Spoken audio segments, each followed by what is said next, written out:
bien dans son job pour parler du télétravail. Alors, on a beaucoup parlé sur ce plateau, évidemment, pendant la période Covid, vous vous en souvenez.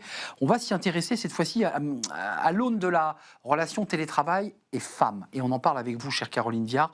Ravi de vous accueillir. Bonjour.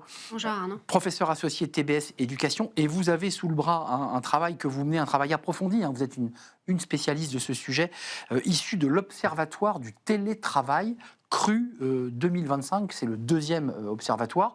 D'abord, vous êtes membre du comité scientifique de l'Observatoire, c'est bien ça? Alors effectivement, je suis membre du comité scientifique depuis la création de l'Observatoire et nous avons en 2025, entre mars et août, effectué notre deuxième étude sur le télétravail et il en ressort des résultats très intéressants et qui confortent les premiers résultats de l'étude 2023, notamment sur le télétravail et les femmes, qui est notre sujet du jour.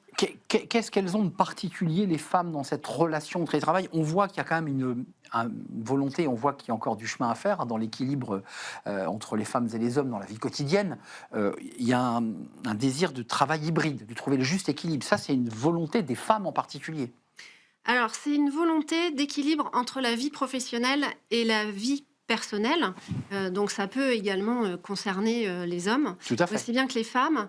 En tout cas, ce qui ressort de l'étude, c'est que majoritairement, les personnes en France qui télétravaillent sont des femmes, à 51%.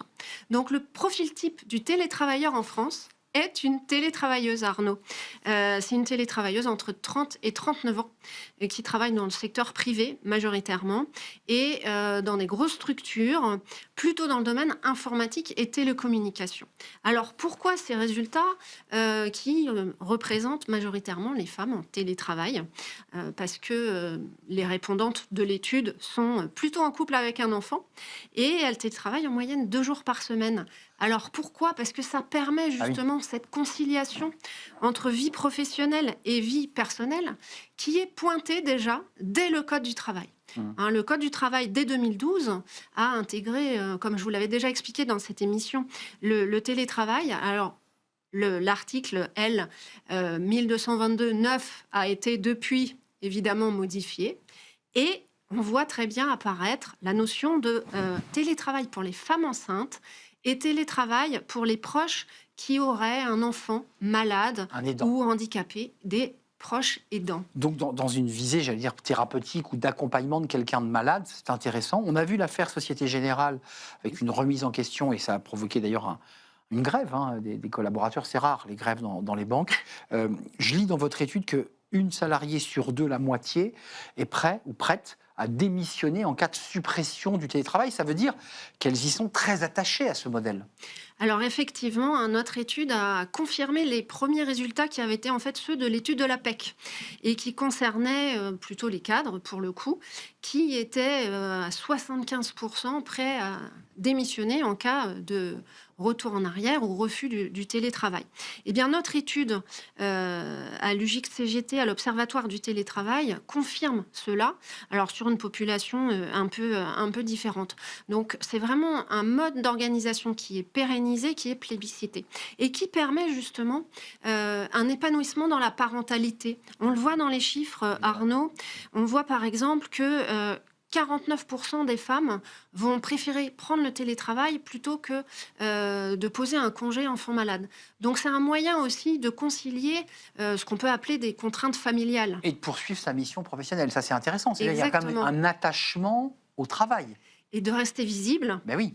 Et de ne pas être exclu du collectif de travail et des missions, et de ne pas avoir finalement, de ne pas prendre un retard par rapport à des contraintes que l'on va souhaiter assumer aussi. C'est aussi un souhait des femmes parfois. Étude passionnante de l'Observatoire du télétravail. Vous aviez autre chose à nous dire, parce que Caroline Viard est une femme très active, vous l'aurez compris, sur ces questions. Vous aviez une autre étude à nous soumettre en quelques mots, puisqu'il faut quand même déjà s'intéresser à l'Observatoire du télétravail. Vous aviez autre chose? Oui, alors en fait, dans le même sujet, puisque notre problématique du jour, c'est le télétravail, un truc de femme, dans une étude qu'on avait conduite après le confinement et qui va être publiée dans une revue académique, donc vous savez que ça prend toujours un peu plus de temps, qui va être publiée au mois de janvier dans la revue Communication et Management, on avait conclu à un certain nombre d'éléments très surprenants.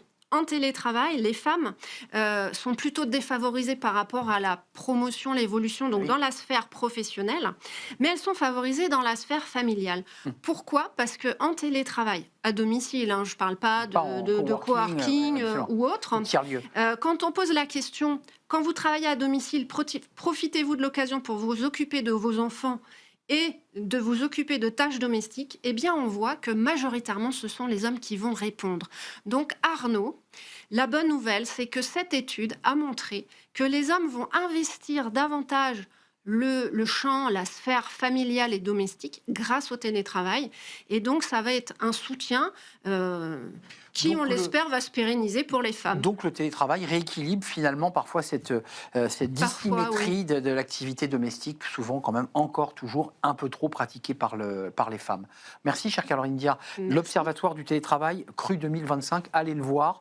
C'est une étude extrêmement détaillée. Merci de nous avoir... L'étude est en ligne. Et elle est en ligne. Professeur, chère Caroline, associée chez TBS Éducation. Merci de nous Merci, avoir rendu Arnaud. visite. Je vous dis l'année prochaine peut-être, non? À l'année J'ai bien prochaine. peur qu'on passe en 2026 et qu'on se revoie qu'en 2026. Merci et à très très bientôt. On tourne une page. Tiens, on parlait de télétravail, on a évoqué l'absentéisme. Bah oui, l'absentéisme pèse lourdement sur les épaules, sur les finances des entreprises et je dirais plus globalement sur les finances de l'État. On parle beaucoup du projet de loi de finances de la sécurité sociale.